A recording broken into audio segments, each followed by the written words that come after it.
Hello everyone, welcome to Basically Neda Reads. I'm Neda, and in this video I'm going to review The Autumn Republic and The Hog King.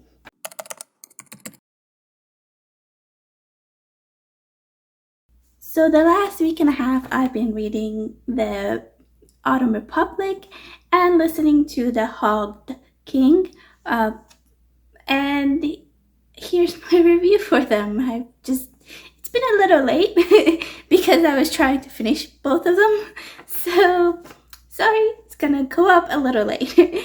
And yeah, because these two are both the third book of each series, there might be some spoilers, so just going to listening to this knowing that there will be spoilers, and I'm sorry about that. I can't do anything. These are last books of the series, so can't do that.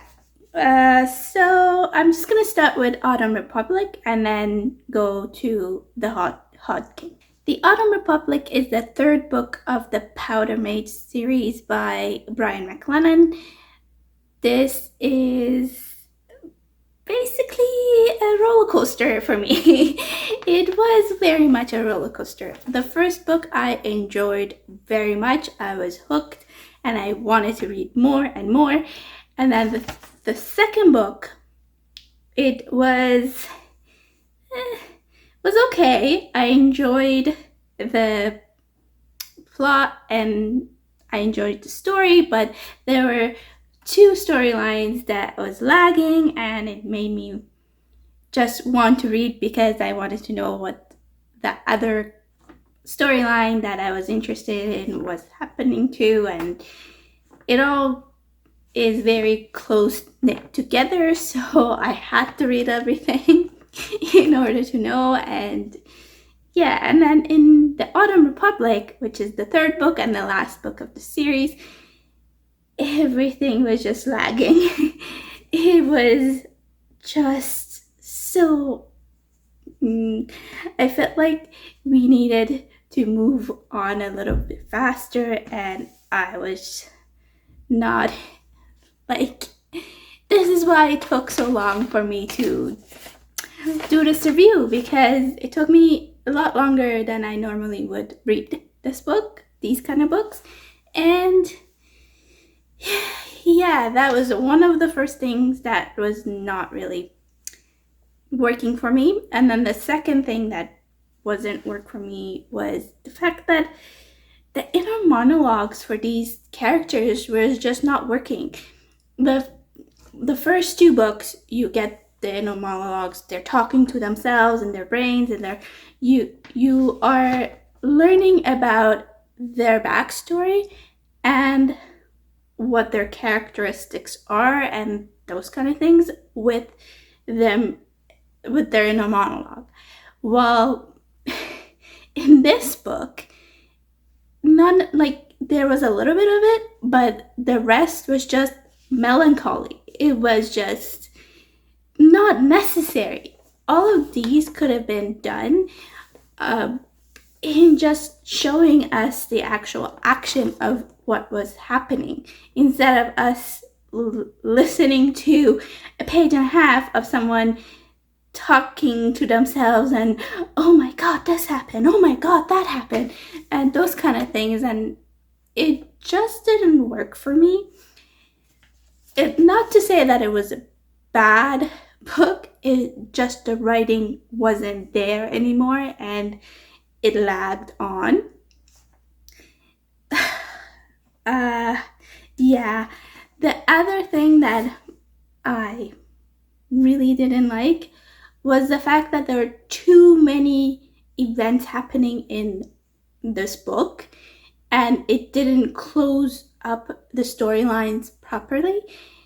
I felt like we lagged on to those little events that were happening into this book, and then when the end came, it just came abruptly. It was just, okay, here's the end.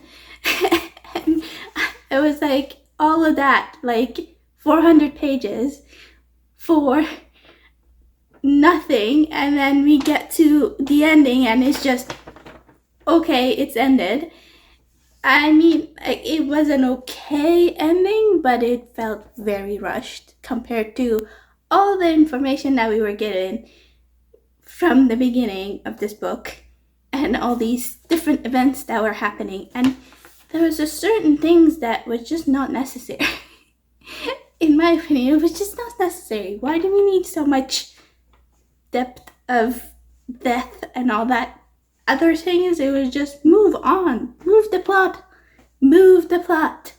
That was my problem. He needed to move the plot, and he just lagged on to the characters' personalization, monologues, and all that stuff. Just, it wasn't the same as the first two books. I mean, the first book was the best book out of all of this whole series, in my opinion. And I gave the Autumn Republic 3-star rating. Just, it was entertaining, but it just didn't give me what I wanted out of this whole series. If it was more of the first book, I would understand. It just, I felt like his writing got a little less of what the first book was as it went on, and it became more character driven than the plot driven. So, like, people who love the first book was because of the fast-paced plot line, and then it just slowed down and slowed down and slowed down. So go, if you want to pick this series up, go ahead, because it's very fun to read, but go into it knowing that the plotline slows down and the characteristics of the characters get more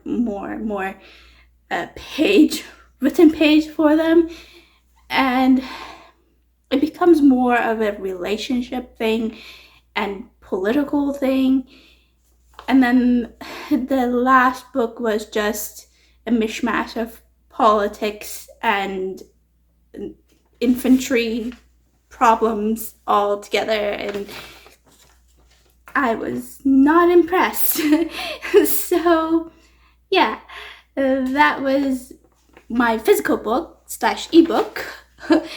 And then the second book that I also finished, which was my audiobook, was The Hod King by Josiah Bancroft. It is the fourth book in the Book of Babel series, the third book of the Babel series, and it also lagged. It was just dragging on as well. Honestly, I was not interested in this one. You see why I wasn't like putting out more videos all this week? I was just not enjoying this. This was very long, and I loved the first book. I fully enjoyed that book and found it profound. And this one, yes, there is the same kind of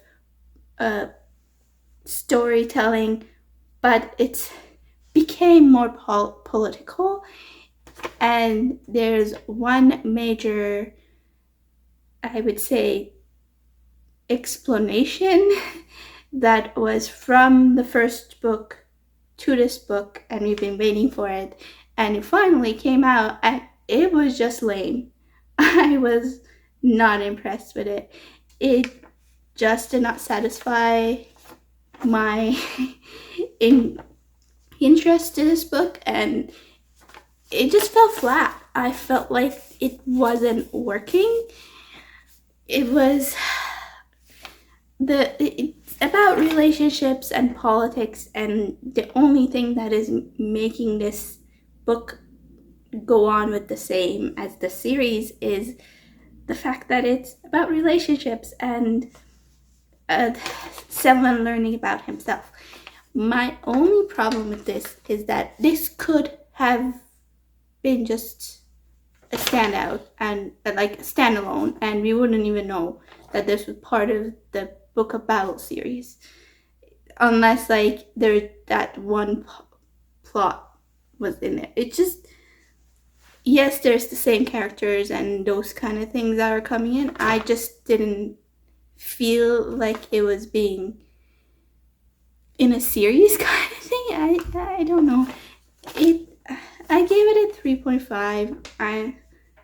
It was the same thing. I just wanted something that made me want to pick it up more often, and it just didn't do that.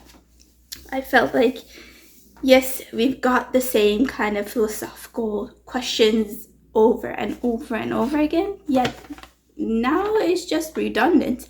Can we move on and get something else out of it? Can we get some closure for this series? And I felt like this should have been a trilogy. Well, I'll let you know after I read the fourth book if I'm correct or not. But I feel like he made a mistake of making a quartet, and it should have been a trilogy from the beginning. So I don't know. Yeah. And as I said, this one is a little weird. it is confusing for some people to continue reading this, and it just goes on, and it doesn't actually go to what it's not a linear kind of storytelling, I think. And yeah, I think I'm rambling around it because I don't want to spoil what actually happened.